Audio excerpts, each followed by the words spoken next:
नमस्कार, स्वागत है आपका हमारे चैनल पे। बहुत बड़ी खबर यूपी से आ रही है कि आज योगी आदित्यनाथ लव जिहाद पे एक कानून बनाने जा रहे हैं। तो सर, आप क्या कहेंगे इन कट्टरपंथियों पे? सबसे पहले तो हम योगी आदित्यनाथ की सरकार को बहुत बहुत बधाई देते हैं कि उन्होंने किस तरीके से जो लव जिहाद कानून बनाने जा रही है, जो लव जिहाद के नाम पर जो इस देश में धर्म परिवर्तन कराने की एक साजिश रची जा रही है, उसके खिलाफ योगी आदित्यनाथ की सरकार पूरी तरीके से जो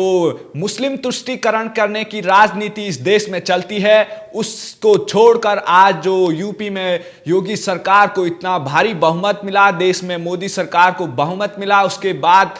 देश में तमाम बड़े बड़े मुद्दे वो हल किए जा रहे हैं, चाहे वो धारा 370 हो, ट्रिपल तलाक का मुद्दा हो, इस सभी जो ये बड़े बड़े मुद्दे हैं इनको हल किया जा रहा है। और इन सभी जो देश में विसंगतियां हैं, जो भी देश में रोड़ा अटका रही है इस देश को विकास करने के लिए, उस सभी पर कानून बनाए जा रहे हैं। और जो ये कट्टरपंथी हैं, जो ये आतंकवादी हैं, जवाब दिया जा रहा है, घर में घुसकर मारा जा रहा है, चाहे वो पाकिस्तान हो, चाहे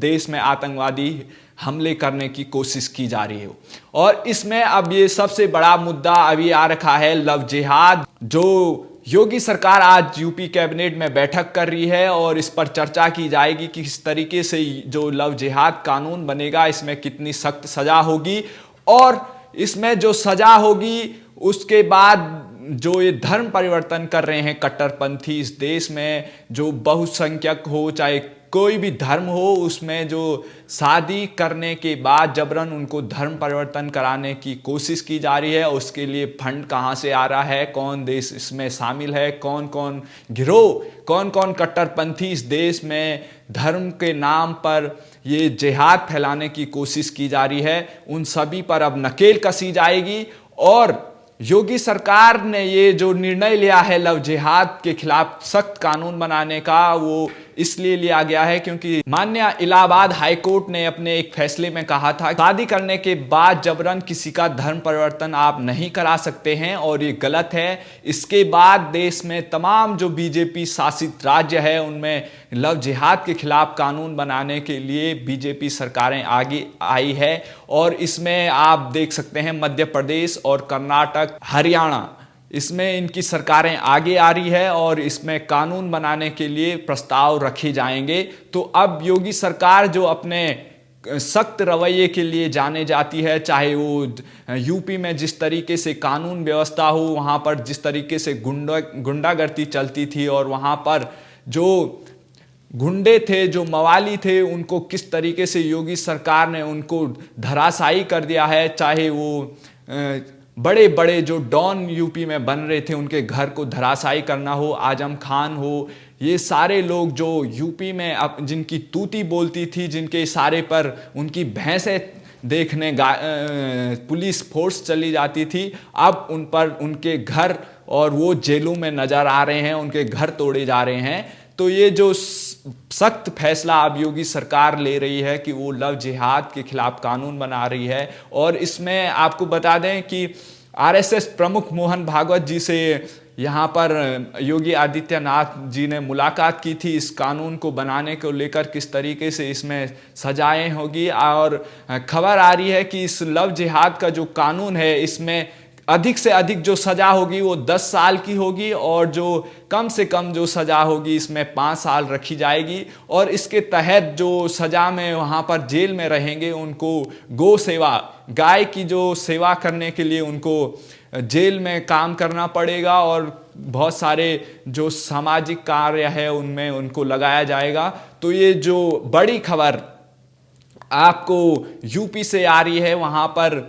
इतना सख्त कानून योगी सरकार बनाने जा रही है, तो इस पर बहुत सारे लोग सवाल भी उठा रहे हैं। यहाँ पर संजय राउत हो, राजस्थान के सीएम अशोक गहलोत इस पर सवाल उठा रहे हैं। तो ये सभी वही पार्टियां हैं जो मुस्लिम तुष्टीकरण की राजनीति करती है, चाहे वो ट्रिपल तलाक हो और जम्मू कश्मीर से 370 हो और राम मंदिर पर ये हमेशा सवाल उठाते रहते हैं। और मुस्लिम तुष्टीकरण राजनीति करने का इनका एक ही जरिया है और उनके पास विकास के नाम पर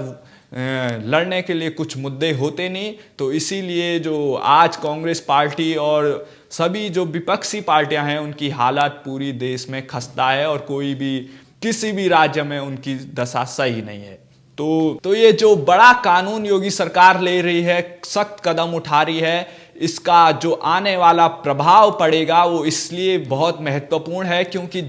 जिस तरीके से धर्म परिवर्तन एक बहुत बड़ा गंभीर मुद्दा है इस देश के लिए और इस देश को आगे बढ़ने से रोका जा रहा है, जिस तरीके से ये साजिशें चल रही है धर्म के नाम पर। आप देखिए किस तरीके से ये लव जिहाद है, इसके जो अभी बहुत सारे मुद्दे यहाँ पर हरियाणा में अभी कुछ दिनों पहले एक मामला आया था कि किस तरीके से एक लड़की को वहाँ पर एक कट्टरपंथी किस तरीके से धर्म परिवर्तन कराने के लिए शादी करना चाहता था और उसने उसके बाद जब उसने मना कर दिया शादी करने से तो उसको गोली से उसने मार दिया था। तो ये जो ऐसी घटनाएं हो रही हैं, अगर ऐसी घटनाओं को रोका नहीं जाएगा तो ये समाज में जिस तरीके से दंगा और देश के लिए जो खतरा है उसको देखते हुए उसको कम करने के लिए, उसको रोकने के लिए योगी सरकार सख्त कदम उठा रही है। और तो आने वाले दिनों में पूरे देश में भी इसके खिलाफ कानून बन सकता है। तो ये बहुत अच्छा कदम है, योगी जी का जो प्रयास है वो सराहनीय है और देश को इस फैसले का स्वागत करना चाहिए, चाहे वो मुस्लिम हो, चाहे हिंदू हो, चाहे क्रिश्चियन हो, कोई भी धर्म हो, उसको आप किसी तरीके से आप शादी के नाम पर जबरन उसका धर्म परिवर्तन करने के लिए नहीं कह सकते, साजिश नहीं कर सकते आप कि आप अपने धर्म के लिए किसी का दूसरे का धर्म परिवर्तन कर दें और उसके हिसाब से आपको जो फंड मिल रहा है इस देश में साजिश फैलाने के लिए, आतंकवाद फैलाने के लिए और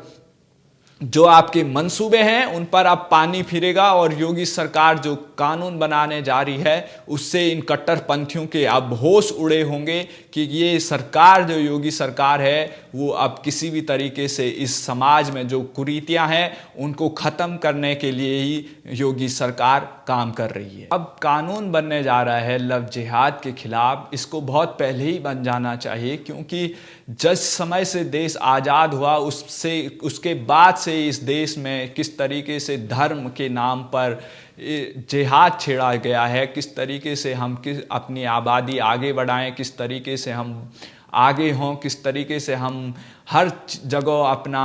जो जिहाद करने का इनका एक तरीका बना लिया है समाज में विघटन करने के लिए, उसको रोकने के लिए ज़रूरी था। और आज तक ऐसी सरकारें रही नहीं जिनके पास बहुमत हो, वो सारे तुष्टीकरण की राजनीति करती है और इसीलिए ये ऐसे कानून, ऐसे सख्त कानून बने नहीं। ट्रिपल तलाक का मुद्दा हो, उससे कांग्रेस पार्टी का जिस तरीके से पीछे हटना हो, तो ये सारे मुद्दे बताते हैं कि अभी तक इस देश का जो विकास नहीं हुआ वो इसीलिए नहीं हुआ क्योंकि यहाँ पर तुष्टीकरण की राजनीति होती है और उसके नाम पर वोट प्राप्त किए जाते हैं और सरकारें बनाई जाती है। और सभी